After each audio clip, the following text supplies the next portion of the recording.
Hi, welcome back. So, this is my 2 cents on is it love or is it something else? This is based on my personal experience, but you may find it's different for you. But I think that I get asked the question a lot, is this a karmic thing or is this my soulmate? Is this my twin flame, etc.? So I thought I would lay out some simple guidelines that will help identify whether this is truly a relationship that is for your highest good. First thing to take into consideration is that just because you feel a strong connection with someone does not immediately mean that this person is meant to be in your life forever or that they are a twin flame. In fact, I really caution you with using that terminology, although I do know some of you believe in it and you're absolutely entitled to your beliefs. Just make sure that at the end of the day, the relationship is healthy and putting you in your more positive vibration. Keep in mind that just because you feel a strong connection with someone doesn't mean they're good for you.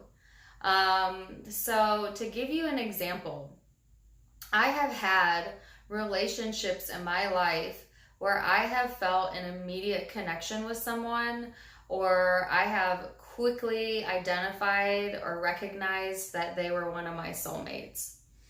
But then came to find out that they were here more for a lesson than for a lifetime.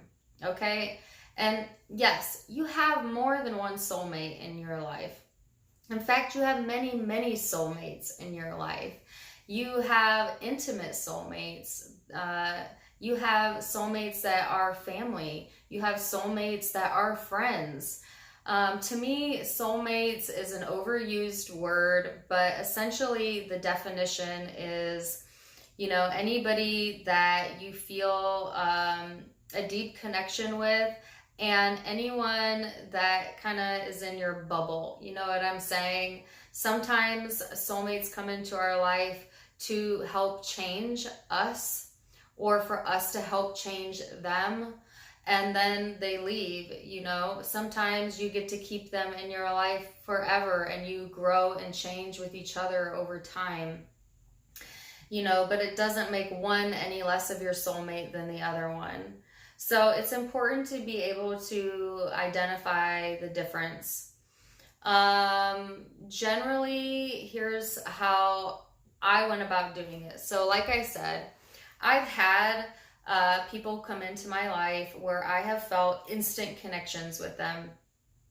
And yes, it's easy to get caught up in that. It's easy to be like, wow, I've never felt this way before. It's unexplainable. You might have just like instantly felt comfortable around this person or clicked with them. And so it's easy to recognize it. What makes it more difficult is, deciding whether that person is for your highest good or not. Okay. And so in my experience, I started noticing red flags when the timing was off, or I noticed, as I got to know the person, that at the end of the day, maybe we didn't have a lot in common as far as where we saw our life going. Another red flag is that usually a karmic soulmate, which is someone who's here for a lesson and not a lifetime, there will be some sort of manipulation involved. So for me personally, I started to notice that this person was trying to emotionally manipulate me. They may gaslight, they may ghost. That's not love. That's not love. That's someone who is emotionally insecure and is not for your highest good.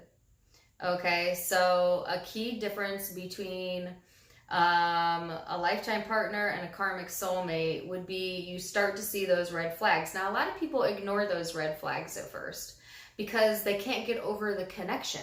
They think that they have to tolerate bad behavior because of the connection being so strong that it must be meant to be. No, Not true.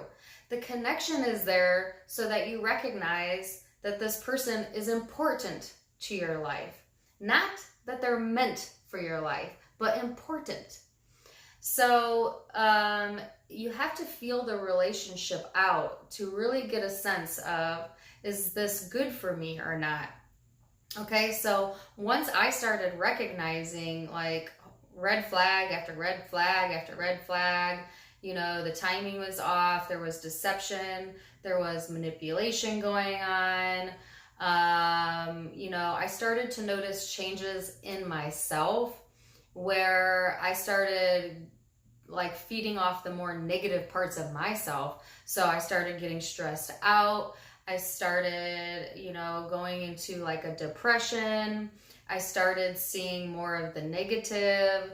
I started manipulating back, which is a huge red flag on my part. So essentially, I allowed it to continue to the point that it started pulling out the negative pieces of me and creating bad karma on my side as well.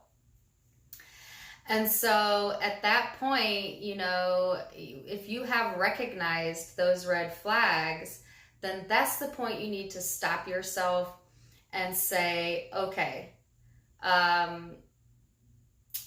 is this truly in my highest good? Does this person make me feel on top of the world? Do they bring out the best in me? Did they support that? Did they give me constant love and affection and help me to feel better? Or does this person bring out the darker elements of me where I want to revenge, or I want to manipulate them, or they hurt me so I'm gonna hurt them? And really actually step back from the situation and see which side you're falling on, because it's easy to get sucked into that. And sometimes when we're so deep into those situations, we can't see ourselves anymore. All right. Another red flag is family and friends will start distancing themselves from you.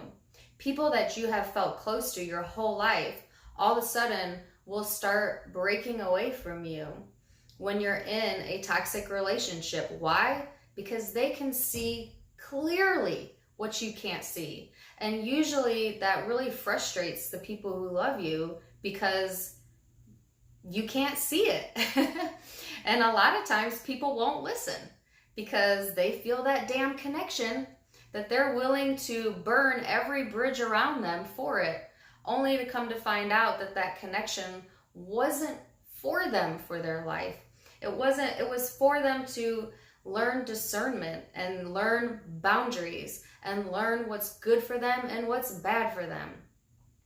And so it's, you can let the relationship continue to develop, but it'll become more and more and more obvious. And the toxicity of it will rise as time continues. And so you'll start to notice those differences. That's how you know that this soulmate is not good for you. And at that point, you need to break loose of it. So that's what I don't want to say false. It truly is your soulmate. That's what a karmic soulmate is all about. It's learning that just because your heart wants it doesn't mean it's good for you. And, when it's a hard lesson to learn, but it is what separates people who are emotionally mature and emotionally intelligent from those who have just yet to learn that lesson. It's a lesson on self-love and what you will and will not tolerate. Okay, so draw the line in the sand. If you have had these red flags in your relationship, distance yourself. And quite honestly, if this person's meant to be in your life, they're going to be in your life. So they'll come back around, or you will find each other again if it's truly, truly meant to be. Okay? So don't be afraid to place, your wants and needs out there, because you deserve it. Now, how do you identify someone that is your lifetime soulmate, that is for your higher good? And yes, every single person out there has a person that is for their highest good. You know, God does not open or close a door without opening another. All right. So when I met the soulmate that was my lifetime partner, I felt an instant connection, but it wasn't as tumultuous. It wasn't as, I really don't know the words. Maybe not as intense. It was more comfortable. It was more of like the very first time we talked on the phone, we talked for like 2.5 hours, and I did not know him at all. But I just felt so comfortable around this person. The other significant thing was every time I was around this person, they brought out the best of me. So always made me feel special, always made me feel good about who I was, because he genuinely appreciated who I was. He wasn't trying to change me. He was loving me for exactly who I was. That's another key significator on whether someone's good for you or not. If someone gets with you and the very first thing they say to you is, I need you to change this, or I need you to change that, put the brakes on. You want someone that's going to love you for who you are right now. All right. So I really felt like I could be myself at all times. He loved my quirkiness. He loved that I was weird. I'm an Aquarius, so we're all weird. You know, we had a lot of fun together. I felt very comfortable. And he raised me up, meaning like if I had a goal, he never felt intimidated or jealous of that. And instead, it was like, go get it and I'll support you. Whatever you want, I'm going to be here for you, you know. But I found it easy to reciprocate that. So this person brought out my higher vibration. So it was like, wow, okay, well, I want to support you too. And I want to help you get what you want. So we ended up helping each other grow our careers. We ended up growing our finances together. We ended up creating something together because we were on the same level. We were cooperating. He never once made me question if I was for him. Never made me question if there was someone else, because I always felt like I was his one and only focus. That's how you know, ladies, if they're trying to play mind games with you, trying to make you compete with other women, no, you deserve someone to put you at the center of your universe. So long story short, that's some quick and easy ways. It sounds so obvious, but I have a lot of people who contact me and they're honestly not sure. Is this person playing me? Should I wait for them? If you should even question it, don't wait. Don't wait. You know, go and love yourself and distance yourself. Set your boundaries. If they love you, they're going to come get you. That's the other key significator. So in scenario one, the people or person that was, you know, a karmic soulmate, if I distanced myself, that person would also distance themselves and go totally ghost. So no cooperation, right? That's a karmic relationship. Now, the relationship in scenario two, where it is my lifetime soulmate, when I distanced myself, that made this person come even closer towards me or push even closer towards me. Vice versa, when he distanced himself, it made me want to push harder towards him. So it's almost like when you have two magnets. Let's equate it to that. Karmic soulmates will always be like putting the two wrong sides of the magnet together. You can't do it. Have you ever had two magnets and you try to put the wrong side together? It will push apart no matter what. A true lifetime soulmate is like an actual magnetic connection where nothing will pull you apart. You will automatically always come back together. So two key differences there. So hopefully you found this helpful in deciding whether the person you're probably watching tarot for is your soulmate or not. At the end of the day, what you have to ask yourself is, how does this person make me feel about myself? Do they bring out the best in you, or do they bring out the worst in you? Are you constantly happy, or are you constantly stressed? You know, are you in your higher vibration with this person, or you're in your lower vibration? It's actually pretty easy to see, but sometimes it's hard to deny that connection.